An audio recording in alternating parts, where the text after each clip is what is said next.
Hello bytes. ரசம் இல்லாமல் சாப்பாடு இறங்காதான். ஆனால் புளி ரசம் சாப்பிட்டா வெயிலில் ஹீட் ஆயிடும். லெமன் ரசம், நெல்லிக்காய் ரசம் எப்போ பாரு அதே ட்ரை பண்ணி போர் அடிச்சிச்சுன்னா அப்போ இதை ட்ரை பண்ணி பாருங்கள். புளிச்சக்கீரை ரசம். ஸோ அதை செய்கிறதுக்கு ஒரு மிக்சியில் 2 ஸ்பூன் ஜீரகம், 2 ஸ்பூன் மிளகு, 3 காஞ்ச மிளகா, பூண்டு போட்டு 1/2 ஸ்பூன் தனியா, இது எல்லாமே போட்டு ஒன்றும் பாதியமாக அரைச்சி எடுத்துக்கோங்க. தென் ஒரே ஒரு தக்காளி ரஃபாக சாப் பண்ணி போட்டுட்டு ஒரு கொத்து கருவேப்பிலை அதையும் சேர்த்து பல்ஸ் மோடில் போட்டு அரைச்சி எடுத்துட்டு அதை தனியாக எடுத்து வச்சிருங்க. அதே மிக்சியில் ஒருத்தருக்கு ஒரு 10 இலை அப்படின்ற கவுண்ட்ல புளிச்சக்கீரை க்ளீன் பண்ணி எடுத்துக்கோங்க. நான் 20 புளிச்சக்கீரை இலை எடுத்திருக்கேன். ஸோ அதில் கொஞ்சம் தண்ணி விட்டு நல்லா பேஸ்ட்டாக அரைச்சி எடுத்துக்கோங்க.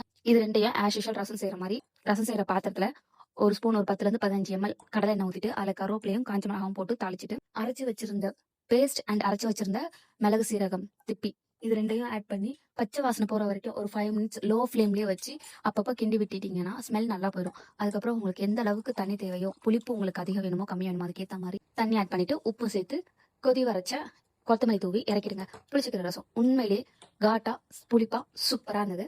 கண்டிப்பாக ட்ரை பண்ணி பாருங்க. நெக்ஸ்ட் சமைப்போம். டாடா.